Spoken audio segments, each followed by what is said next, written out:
Kung kailan malapit na po ang Semana Santa at inaasahang maraming babiyahe, nagtaas po ng pamasahe ang ilang shipping company dahil sa patuloy na gulo sa Middle East. At may ilang biyahe rin ng barko na nagbawas muna ng mga biyahe para raw makatipid sa krudo. Nakatutok si Darlene Kai. Sa kapuluang gaya ng Pilipinas na marami ang umaasa sa mga barko, masakit para sa ilang pasahero ang pagtaas ng pamasahe ng ilang shipping company. Sa Cebu City, nag-anunsyo ng pansamantalang fare increase ang ilang shipping company. Merong epektibo ngayong araw, meron ding simula ngayong Lunes. May mga anunsyo rin ng pansamantalang suspensyon ng ilang biyahe bilang pagtitipid sa krudo. Ayon sa Maritime Industry Authority o Marina, bagamat karapatan ng mga operator na ayusin ang kanilang mga passenger at cargo rate alinsunod sa Republic Act 9295, may patakaran dapat para rito. Pwede ang hanggang 20% na taas pasahe pero sa gitna lamang ng krisis at dapat maaga ang pag-abiso. Kailangan po nila na inform ang Marina at ang publiko. Kailangan po ng publication pag ang trading route ng isang barko ay sa interregion, dapat yung mga affected na mga regions ay kailangan po nilang magpaskel doon ng mga new rates po nila. 2 weeks po ang requirement ng publication for upward rate adjustment. At bukod sa taas pasahe ayon sa Marina, dapat mag-abiso rin agad ng bawas pasahe ang mga shipping firm oras na magbawas presyo ang krudo. Kailangan din po nilang mag-post ulit ng adjusted rates. Ito na po yung bumabang rates pero it will take effect immediately. Sa Batangas, may shipping company na magtataas ang pamasahe sa Roro sa rutang Batangas-Calapan simula March 23.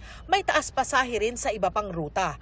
Maaga man ang abiso, dismayado pa rin ang ilang pasahero sa Batangas Port. Masyado siyang mabigat sa bulsa pero wala namang choice. Ang jeepney driver namang si Jesus nag-aalala sa pag-alagwa ng presyo ng petrolyo. Noong isang linggong araw, 500 piso kada araw na agad ang natapyas sa arawan niyang kita. Ano pa raw ang matitira kapag may panibagong dagdag singil? Tigil muna biyahe pag hindi na kinaya. Dahil? Wala nang kikitain yun.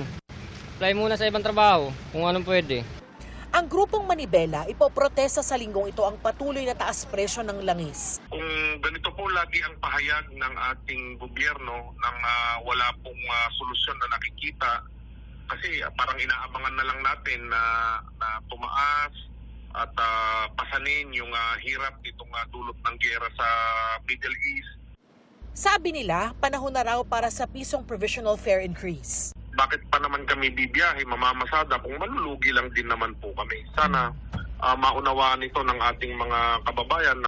Okay lang kasi malulugi naman yung mga driver natin kung hindi sila magtataas ng pamasahe. Mabigat din po kasi wala naman kami magagawa. Sa ngayon, patuloy ang pakikipag-ugnayan ng Department of Energy sa mga oil company para sa pagpapatuloy ng fuel discount program sa mga motorista, lalong-lalo na sa mga PUV driver, TNVS driver at delivery riders. Para sa GMA Integrated News, Darlene Kai, nakatutok, 24 oras. Patuloy ang pag-uwi ng mga Pilipinong naipit sa gitna ng krisis sa Middle East. Isang kababayan naman natin sa Qatar ang sugatan ng tamaan ng shrapnel. Ang Department of Migrant Workers naglabas ng babala sa mga tripulante para iwasang dumaan sa Persian Gulf at Strait of Hormuz. Nakatutok si Jamie Santos.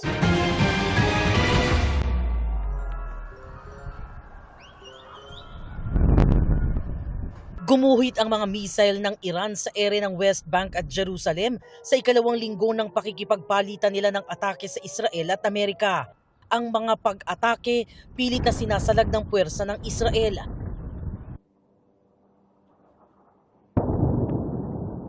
Dumadagundong din ang mga pagsabog sa Lebanon.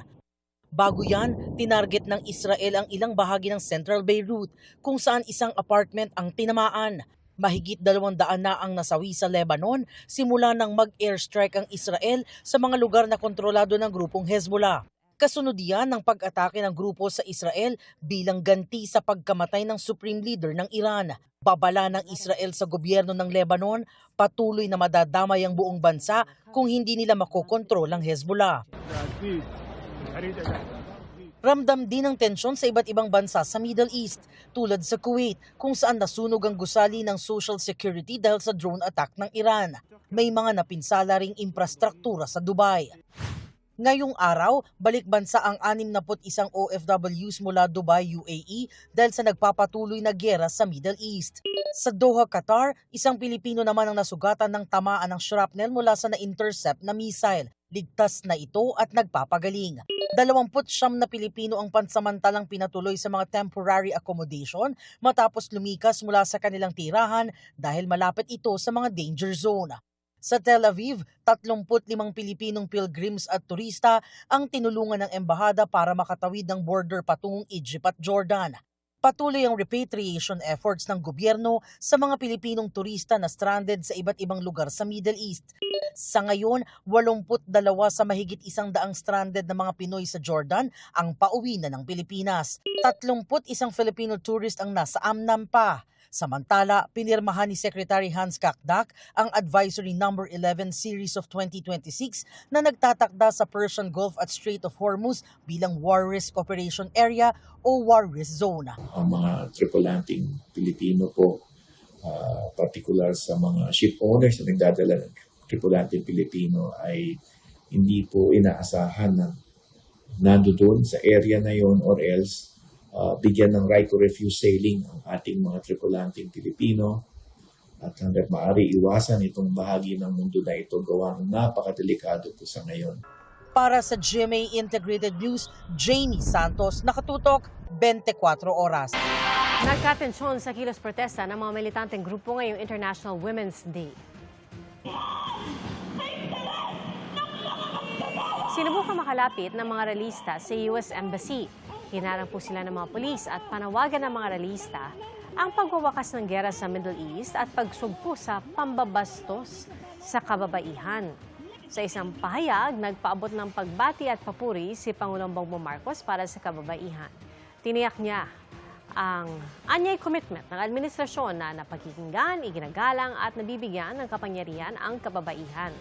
Nanawagan naman si Vice President Sara Duterte na magkaisang itaguyod ang isang kinabukasan kung saan ang bawat Pilipina ay may dangal na mamuno at ang mga babae ay may oportunidad at hindi lamang mga tungkulin.